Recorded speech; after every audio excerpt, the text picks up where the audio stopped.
सबसे पहले है हमारा लिस्टेड कंपनी, सारी लिस्टेड कंपनीज को इंडिपेंडेंट डायरेक्टर अपॉइंट करना होता है। और सेकेंडली हम बात करेंगे अनलिस्टेड पब्लिक कंपनी जिनकी paid up share capital 10 crore या उससे ज्यादा हो, टर्नओवर 100 करोड़ या उससे ज्यादा हो और outstanding date flow deposits exceeding 50 crore हो, उनको इंडिपेंडेंट डायरेक्टर अपॉइंट करना मैंडेटरी होता है। My name is Prachi Kulashni. As a student of Company Secretary Program, today I am representing the topic of creative market transaction, which is covered under Section 180 of Company Act 2020. With the Rule 50. Section 101 notice. तो notice क्या होता है? पहले तो मुझे जानते हैं कि नोटिस क्या होता है। जब भी कंपनी को जनरल मीटिंग कॉल करनी होती है, तो वो कंपनी अपने मेंबर को एक नोटिस भेजती है। ठीक है, अब वो नोटिस क्या है, कितने दिन हो जाएगा, उसका सिचुएशन क्या है, वो डिस्कस करते हैं।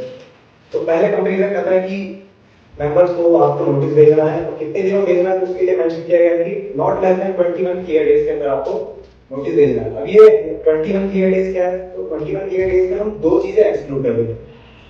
पहली चीज day of sending notice and दूसरा चीज डे ऑफ मीटिंग। इन दो चीजों को एक्सक्लूड करने के बाद हमारा जो टेन्योर होगा वो 21 डेज का बचना है। Today I am presenting on a very interesting topic which is security shares.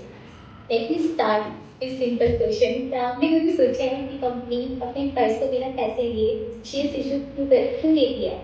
Just like free shares. Actually shares free नहीं होते, बट कंपनी अपने प्राइस को एज अ रिवॉर्ड देती है उनके स्किल्स के लिए, एफर्ट्स के लिए, उनकी डेडिकेशन के लिए। So if you understand in common parlance, prospectus का मतलब होता है कि वो बहुत ही इंपॉर्टेंट और क्रूशियल डॉक्यूमेंट होता है किसी पब्लिक कंपनी के लिए।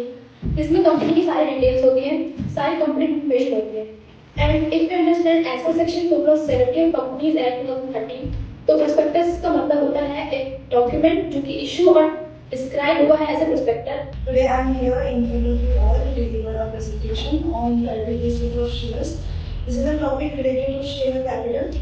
और इस टॉपिक में हम देखते हैं as per according section 42 with rule 14 of companies prospectus and allotment of securities rule 2013. Audit committee में भी डिस्कस करते हैं under section 177 of companies act में आता है। इसका तो एक रूल पढ़ते हैं, rule 6 meeting of the boards and its power 2014। Today I am going to present very important topics of Companies Act 2013 General Meeting, specifically section 96 to section 100.